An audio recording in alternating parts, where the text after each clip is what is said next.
Regalong palihim kung natatanggap ay sadyang nakakakilig. Ngunit, nagtagal, kakaiba na ang aking nararamdaman.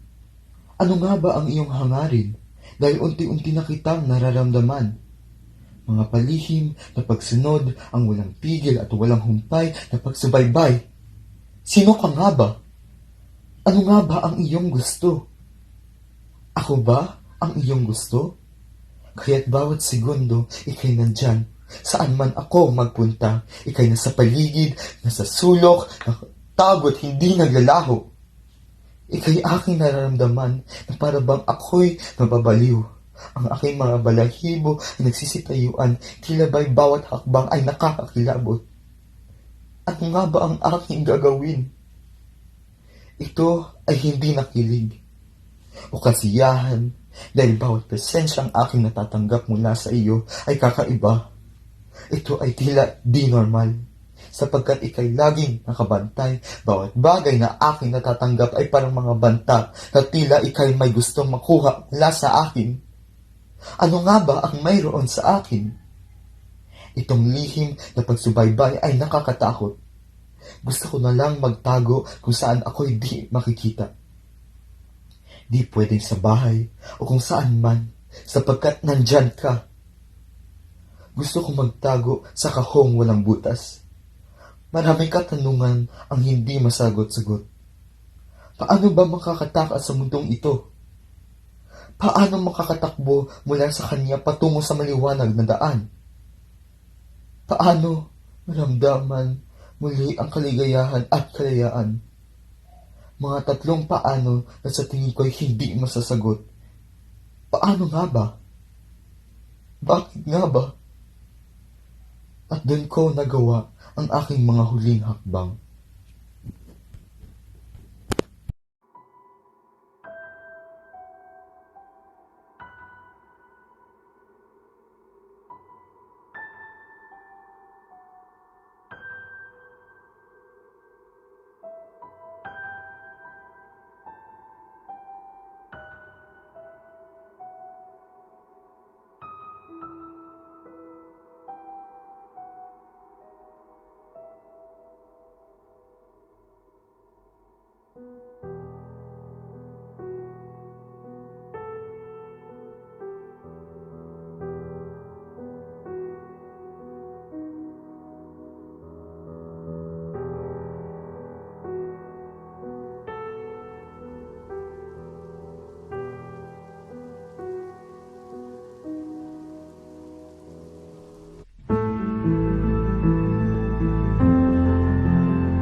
And our purpose of our documentary is about stalking.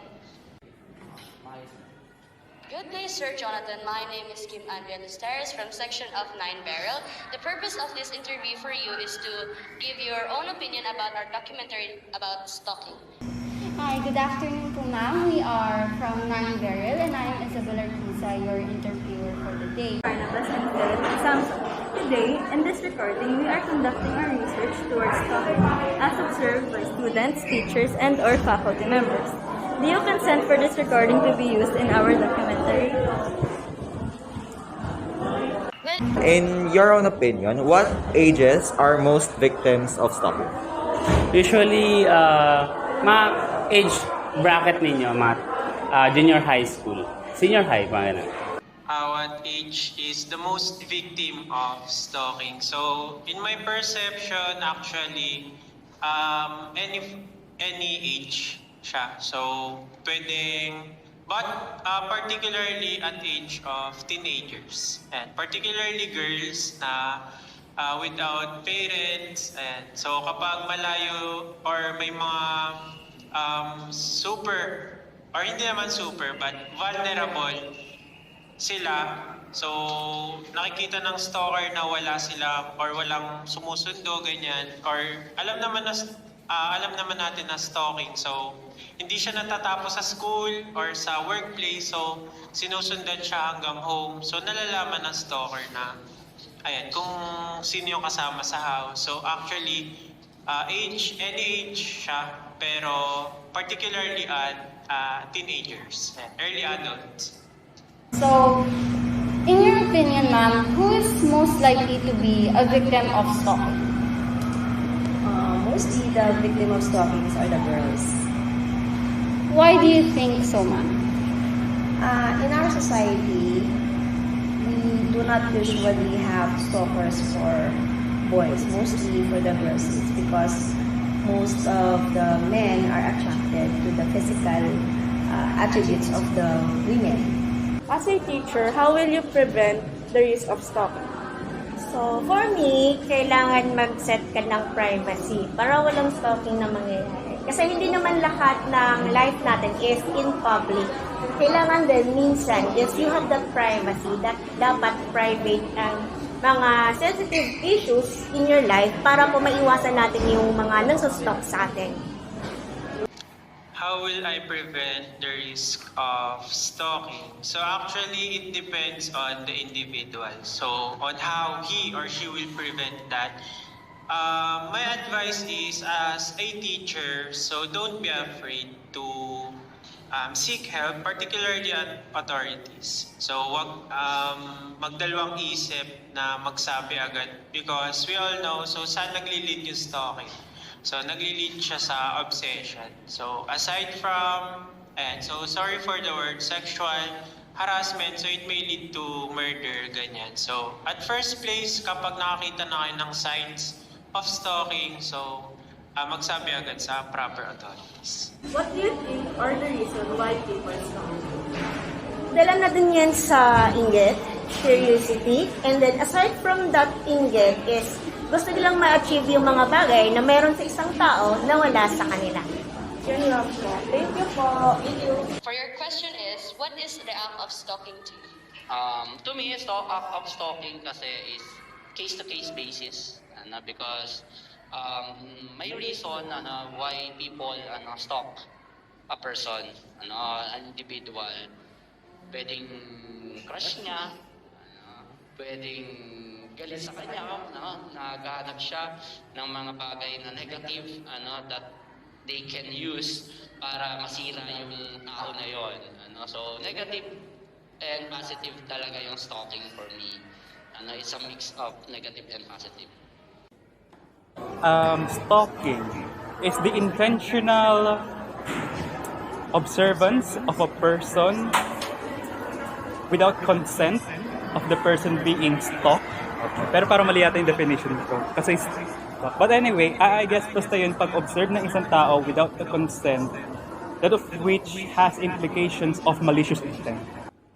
For another follow-up question, sir, what age are most victim of stalking? I think the most, I think for me, the most victim stalking is yung mga nasa age ng pagdadalaga or maturity, kasi yun yung prone talaga sa pagustuhan ng tao. Siyempre na doon na-develop, doon nakikita yung glow up ng isang tao, so prone talaga sila sa stalking. Once na nakita sila, di ba, may mga bata na nakita, uy, ang gwapo, uy, ang ganda, di ba? So, ayun yung pinaka, I think, yung age nyo, ayan, 9, 10, so sila yung pinaka-prone sa stalking. Ayan. Thank you for your time, sir, and this interview has ended now. Okay, thank you. Follow-up question po. Are there any students that reached out for your help because someone is stalking them? Yes. That was during my first year as a teacher, way back in LTO Cavite pa. A student was, pwede ba ka mag-disclose information to further explain things? Keep the name na lang po siguro confident. Sige. Well, long story short, she was a beautiful student. Parang siya, part-time model. Tapos may isang estudyante na kung saan stalks her. Pero hindi niya kilala. Alam niya taga same school because he wears the same uniform. Chances are parang kumbaga kung saan palagi siya nandun, andun siya. Lalo sa mga events na nagpa-participate niya. Although, parang kumbaga, she's parang kumbaga conscious of using the word stalker. Kasi baka mamaya fan lang pala. Opo. Yeah. Thank you po. Thank you for And in what age group would you say these girls belong to now? Most probably around 15 above. But sometimes there are some girls around 12. It depends upon the posture and the body build of the girls that can caught the attention of the stalkers. Okay, thank you, ma'am.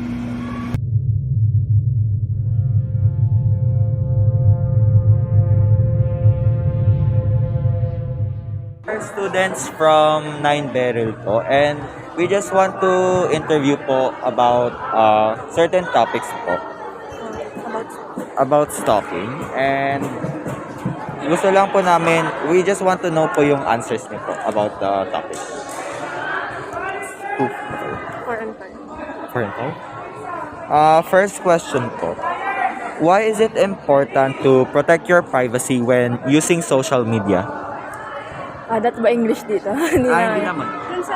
Kasi, I think it's important to protect your privacy, especially in the internet, because, marami namang mga other users, especially na mga dummy accounts, kumbaga, or mga poser, and those people that can access your information publicly. So, with regards to those person, you don't know how they will access or use that information against you or to other people. So, it's very important to protect your privacy, and especially in regards also with your family, and especially if you work or something, your financial record. So, ayun nga, marami tayong hindi alam sa mga nakasalamuhan natin kahit ba in person or online. So, mahalaga po talaga protektahan yung privacy natin. Thank you po. Thank you po. For the follow-up question po, What action will you do if someone is stalking you? Stalking, I haven't really experienced, but if ever that occurred to me, I would probably just report the accounts, or if they ever added my friends, I would kindly ask or announce in my social media account that this person is not to be trusted with or to be associated with me. So, ayun. Okay, wait lang. for the last question po, In your own opinion, how do you define stalking? Stalking, it's a broad issue that happens. It could happen as you've said, online and in person. And for me, the definition of stalking is when someone parang obviously and not and maliciously following you and kind of obsessing over your information and your life, which is inherently bad kasi, di ba, ba't naman nila papakialaman yung buhay mo? So, ayun lang, yung parang broad view of stuff. that will be all po. Thank you po. Thank you for your Thank you for participating po.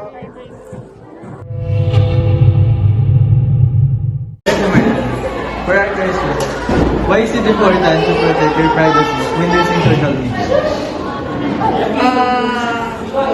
Social media, yun yung pinaka delikado na place, especially sa mga kabataan ngayon. Kasi doon marami mga predators, ang dali-daling maging biktima ng mga scams, ng mga hacking, ang daming mga mahihirap na circumstances na meron yung social media, and kailangan maiwasan natin yun kasi importante na maingatan natin yung privacy natin kasi yun na lang yung pinakahawakan natin kasi once ma-invade yung privacy natin, ang daming malalaman tungkol sa atin, like our personal information, our conversation with other people, yung mga plano natin sa buhay, madali nilang makikita yun, and without proper protection of our privacy is madali na lang din tayong magiging prone to scamming, to hacking, and may invade pa nila yung Data Privacy Act, which is hindi talaga pwede. Although mahirap matrack yung mga ganong crimes dahil online nga, ang pinakamagagawa na lang talaga natin is to prevent kasi mas mahirap siya i-cure.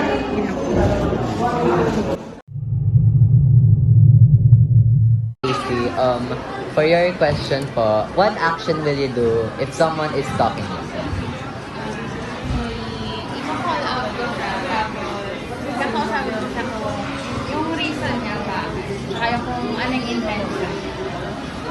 Thank you, Ate Casey. Hi, Jaja. For our question, what is talking to you?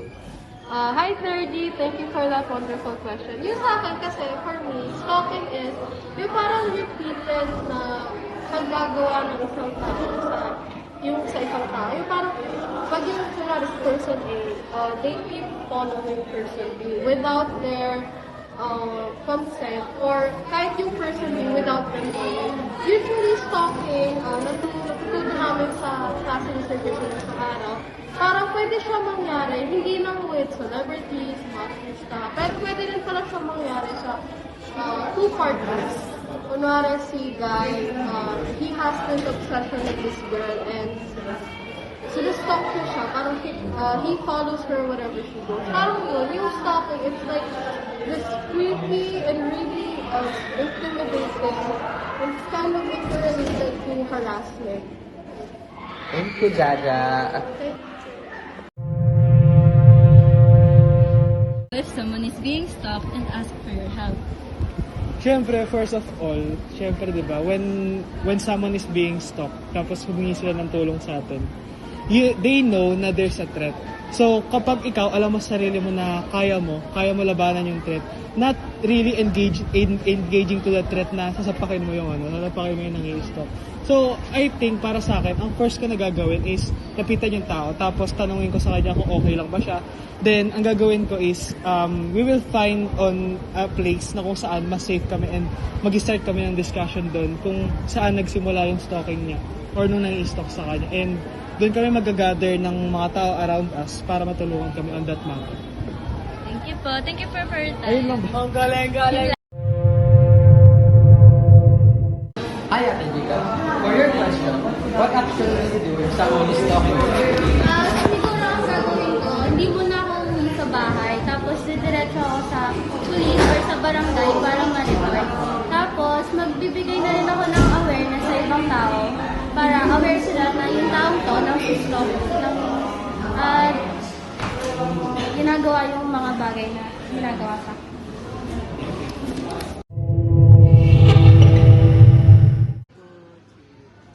Hi everyone, I am Manuel Abongay here to interview some students. I'm here with Jed, and for your question, in your opinion, how do you define stalking? Stalking is when someone is habitually, ang tawag dun? Following Someone. Umusama yun. Cut niya yun. Anyway, it is somehow ginagawa siya ng mga tao na hindi nila nakikita o hindi nila napapansin. It's like stalking sa mga Facebook nila na everyday na ginagawa. And also, kahit na paghihintay sa kanila sa mga after school, like after nila mag-school. And then, one more thing, it is also a good way na ipakita or sabihin sa mga tao na yung ginagawa nila, kahit minor man yan, even though na parang hindi nila alam or hindi pa nila gaano na sinusobrahan yung pagiging stalking nila. Dapat binibigyan na sila ng awareness na tama na. Thank you, Jed. Hi, B-Boy. For our question, in your opinion, how do you define stalking? Stalking is yung pag araw sa isang tao na wala silang hindi sila komportable doon. Good day, Ma'am Army. I'm Team Andrea Lusteris from the section of 9 Barrel. We are from the house of Philip, Barnabas, and Samson. And for our interview today, we were going to ask you some questions about our documentary, Stalking. Your opinion and answer will depend on the questions we will ask. Good day po, Ma'am Emery. My name is Alina Nazarian D. De La Cruz. I'm from 9 Barrel and I'm from House of Samson. Are you ready to po? Yes. Good afternoon. Good afternoon. Good morning in grade 9. Okay. First question po. What are the reasons people stalk? Okay. There are a lot of reasons and maybe the things that I will mention is not limited to that answers, no? There are different reasons why they stalk. Number one, is it for teenagers, by the way? Yes. Okay, for teenagers. Maybe in romantic way. No, people are stalking in romantic way. They admire someone. Stalking in a sense of social media or maybe personal. No, they want to know more about the person. They want to know about the the student or the person they like. Another thing, stalking is also a little bit or more that's specifically dangerous, no? Why? Because maybe they are stalking because they want to get something from the student, like the cell phones, the money, or other things that are important and valuable, no? And other things, maybe they are for teenagers. There are a lot of reasons kasi, but there are things that maybe they are asked by another student because maybe if I'm the one who will stalk you, you know that I am about to something. But if another student will be asked na, pwede ba siyang stalk? No? So, pwede ba siyang, you can, browse, especially social media ngayon, Facebook, when I browse your profile, automatically, I will add, or ma-add ka na yung person. So, there are a lot, but sometimes it be romantic, sometimes it's a little bit dangerous because there are a lot of things, no? Pwede may ibang kunin, or maybe they want something to the person. Okay. For our follow-up question po, as a guidance counselor, how will you prevent the risk of stalking? Okay. That's a good question, no, about prevention of stalking. Here in our school, cell phone is not that allowed talaga. And phones, specifically so on social media. But we have this policies and procedures and also awareness na din, no, that students can report if the student is, I'm stalking, or he or she was stalked by another person. He or she can report to the guidance office, to the discipline office immediately para mas ma-investigahan, no, for further investigation. At the same time, if this student, maybe stalking is a form of harassment din kasi. So, there are policies regarding, our school has policies regarding harassment.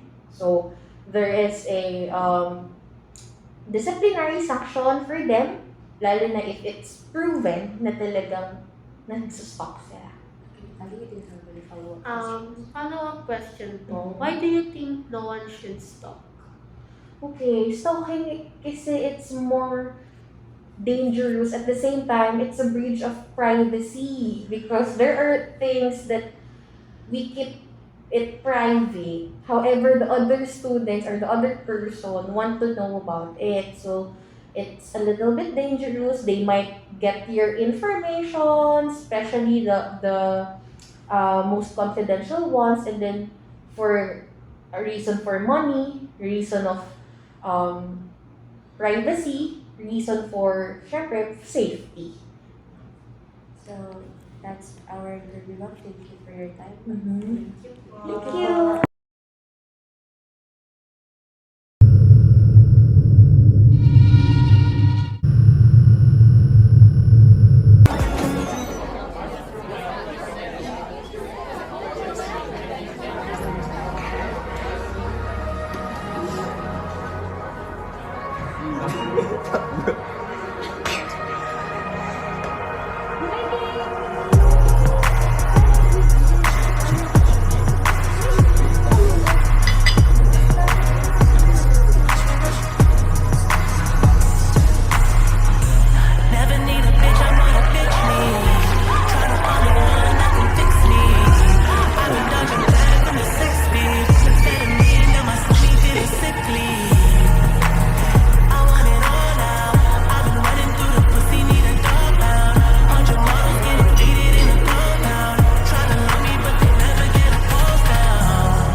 Madaming lugar ang pwedeng puntahan, saan mang panig ng mundong ito. Ngunit may isang hadlang na tao ang gustong sumira na ang ating kasiyahan. Sunod dito, sunod doon, kaysa doon paroroon. Tingin dito, tingin doon, tinitignan kung may mga taong nakikita siya na may sinusundan. Sa pagbangon niya sa umaga, sa pag-aayos niya sa kanyang pag-alis, pakiramdam niya ay may nagmamasid sa kanyang bintana. Subalit hindi niya na ito binibigyang pansin.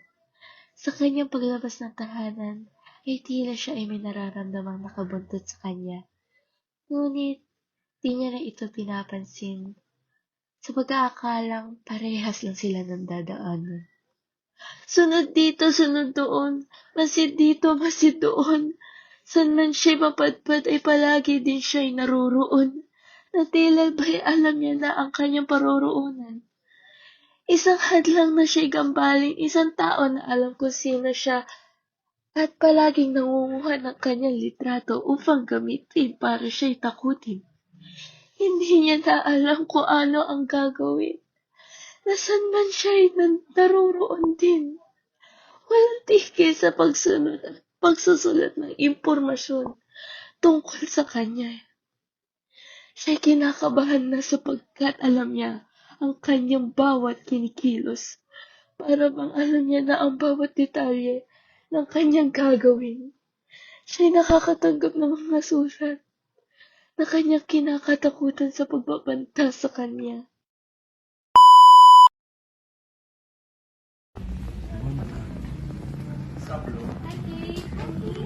Hindi kayo kita sa camera, bobo. Hindi pa kayo kita. Thank you. Sige, sige, sige.